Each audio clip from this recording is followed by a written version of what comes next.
শুরু হচ্ছে নাটক দাও ফিরে সে অরণ্য। রচনা এবং অভিনয় রণপতি রায়। যন্ত্রণা জ্বলে গেল, জ্বলে গেল, জ্বলে গেল। পচন ধরেছে হাতে আর চোখে। এই 2060 সালে 55 ডিগ্রি সেন্টিগ্রেড তাপমাত্রায় পৃথিবীটা একটা বিষাক্ত গ্যাসে পরিণত হয়েছে। চারিদিক থেকে বেরোচ্ছে পচা দুর্গন্ধ। দাবানলে পৃথিবীর বড় বড় জঙ্গলগুলো সব শেষ, আর যে গাছগুলো আছে সেগুলো অজানার রোগে তাদের পাতা ঝরে গেছে। সহ্য করতে পারছি না, কামড়াচ্ছে, বাবুরা কামড়াচ্ছে। তোমরা কেউ আমার এই হাতে আর এই চোখে ফেনাইল ঢেলে দিতে পারো? আগের দিনে চাষিদের গরুর পায়ের খুরের মধ্যে পোকা হলে ওরা ফেনাইল ঢেলে দিত, আর পোকাগুলো যখন মাথা উঁচু করে দিত তখন ওরা স্বর্ণা দিয়ে টুক টুক করে সেগুলো তুলে ফেলত। দাও না কেউ আমার এখানে একটুখানি ফেনাইল। কোনো ওষুধের কাজ হচ্ছে না, আমি আর সহ্য করতে পারছি না। পোকা, ভাতের মতো একটা পোকা আমার 2 আঙুলের মধ্যে কিলবিল কিলবিল করছে। দাও না, আমি সহ্য করতে পারছি না। মাটির নিচে জল নেই, 3 দিন জল পান করিনি। যার বাড়িতে যাচ্ছি বলছি দাও না 1 গ্লাস জল, অমনি আমার দরজা বন্ধ করে দিচ্ছে। বিষাক্ত পরিবেশে মাটির নিচে পানীয় জল নেই, সমুদ্রের জল শোধন করে সেগুলো পান করা হচ্ছে। কি 2060 সাল, কি অভিশপ্ত। আচ্ছা, তোমরা কি এই রাস্তা দিয়ে একজনকে যেতে দেখেছো? হ্যাঁ, মুখে দাড়ি, মাথায় লম্বা চুল, ছদ্মবেশ ধারণ করেছ। সায়েন্টিস্ট, তোমাকে পেলে আমি গলা টিপে মারবো। তোমাদের আবিষ্কার আর আমাদের সর্বনাশ।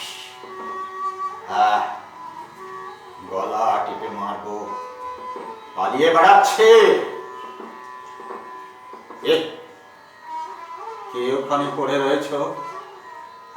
মধু ডাক্তার না? মধু ডাক্তার, তুমি কত মানুষকে চিকিৎসা করেছো, সুস্থ করেছো, আর এখন মৃত্যু পথযাত্রী তুমি, কোনো ওষুধে কাজ হচ্ছে না। বিষাক্ত বাতাস ফুসফুসের মধ্যে প্রবেশ করে সৃষ্টি করছে ফুলকপির মতো পলিপ। তারপর শ্বাসকষ্টে ধীরে ধীরে মৃত্যু মুখে পতিত হচ্ছে সমস্ত জীবকুল। কামড়াচ্ছে,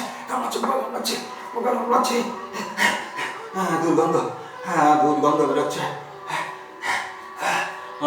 আমি জীবন রাখতে চাই না, আমি জীবন রাখতে চাই না তো, কিন্তু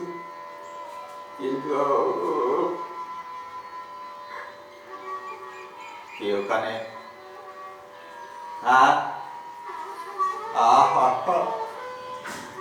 2 বছরের শিশু, তোমার মা বাবা খেলে গেছে। পৃথিবী আসা মাত্র তোমাকে চলে যেতে এলো দাদু ভাই। জানতে পারলে না পৃথিবীটা কত সুন্দর ছিল? দাদু ভাই,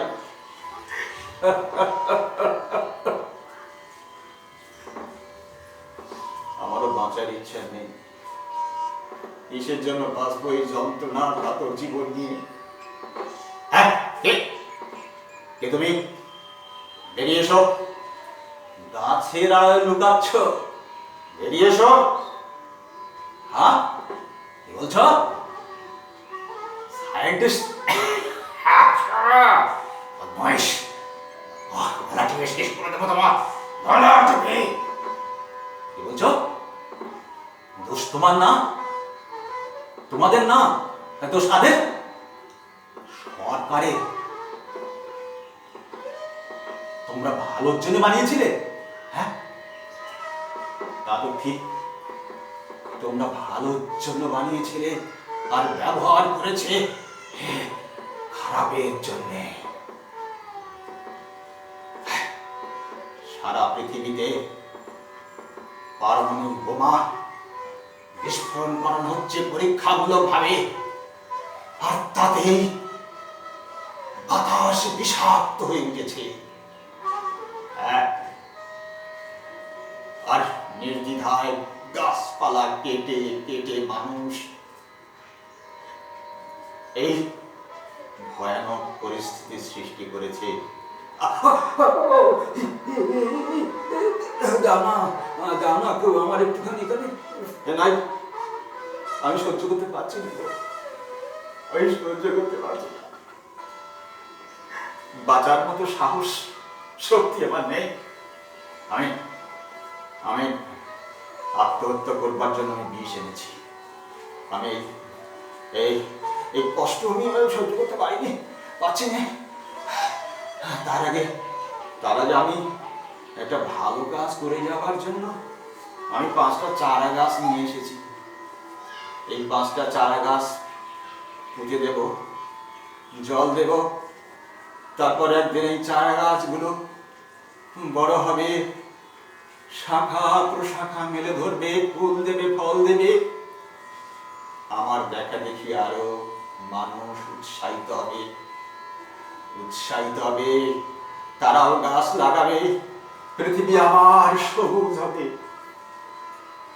হ্যাঁ, এই গাছগুলো আমি লাগিয়ে ফেলি। এই এই এখানে একটা, তারপর 10 হাত দূরে এই এই একটা, আবার ওই 10 হাত দূরে একটা, আর একটা, 10টা হয়ে গেল, 5টা হয়ে গেল, 5টা হয়ে গেল। এবারে এই 5টার গোড়ায় এই পচা জল দিলে অসুবিধা নেই। এই জলগুলো দিলাম।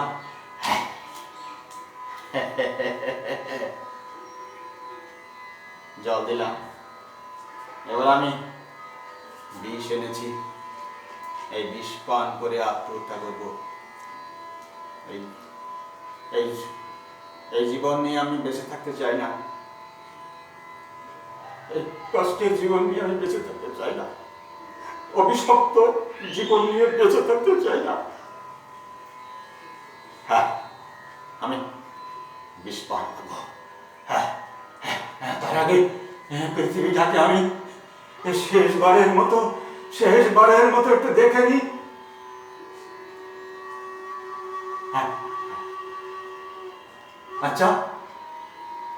আচ্ছা, আমি যদি বিষ পান করে আত্মহত্যা করি, তাহলে 5টা চারা গাছ যে লাগালাম, কালকে জল দেবে কে দেখাশুনো করবে? তাহলে তো আমার স্বপ্ন বাস্তবায়িত হবে না,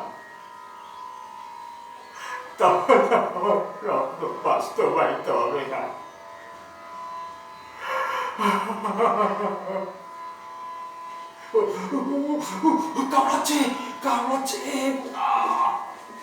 যাও না কেউ, আমারও সেনাই ধরে চোখে আর হাতে। তাহলে আমি এখন কি করি? আমি তো কিছুই বুঝতে পারছি না। তুমি আমার মন? হ্যাঁ, বলো মন, বলো কি বলছো, বলো। তুই বিষ পান কর, আত্মহত্যা কর। কার জন্য বাঁচবি বল? সবাই স্বার্থপর। বিষ পান কর, সময় নষ্ট করছিস কেন? কিসের জন্য? বিষ পান কর। হ্যাঁ, পাশে কে তুমি? আমার বিবেক। বলো বলো বিবেক, কি বলছো বলো। তুই বিষ পান করিস নে রে। তুই যে 5টা চারা গাছ লাগিয়েছিস, চারা গাছগুলো তো নষ্ট হয়ে যাবে। তোর দেখা দেখি আরো মানুষ গাছ লাগাবে, পৃথিবীটা আবার সবুজ হবে। তুই বিষ পান করিস নে রে। হ্যাঁ হ্যাঁ হ্যাঁ, বলো বলো। হ্যাঁ হ্যাঁ, কি বলছো? বিবেকের কথা শুনিস না। বিবেক তোর জীবনকে কষ্ট দেবে, জানিস না? দেখিস নি মধু ডাক্তার ছোট্ট শিশুটা কিভাবে মৃত্যুর মুখে পতিত হলো? মানুষ অকৃতজ্ঞ, যুগে যুগে, জানিস না? বিবেকের কথা শুনছিস? শুনিস নে রে, শুনিস নে। পান কর, পান কর। হ্যাঁ হ্যাঁ, তুমি তুমি তুমি কি বলছো বল বল বল। মনের কথা শুনিস নে রে। তোদের মতো মানুষের জন্যই তো এই পৃথিবীটা যুগে যুগে সুন্দর থেকে সুন্দরতর হয়েছে। তোদের মতো মানুষের জন্যই তো এই পৃথিবীটা আবার সুন্দর হয়ে উঠবে। তুই যদি বিষ পান করিস, তাহলে সমাজ, জীবন, জীব, কুল সব ধ্বংস হবে। তোর যতই কষ্ট হোক, তুই 5টা চারা গাছকে বাঁচিয়ে তোলার চেষ্টা কর।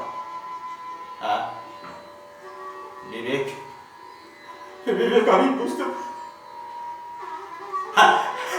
বিবেক তুমি ঠিকই বলেছ। আমি আমি মরতে চাই না, যতই আমার কষ্ট হোক, কষ্ট হোক। আমি 5টা চারা গাছকে বাঁচিয়ে রাখবো।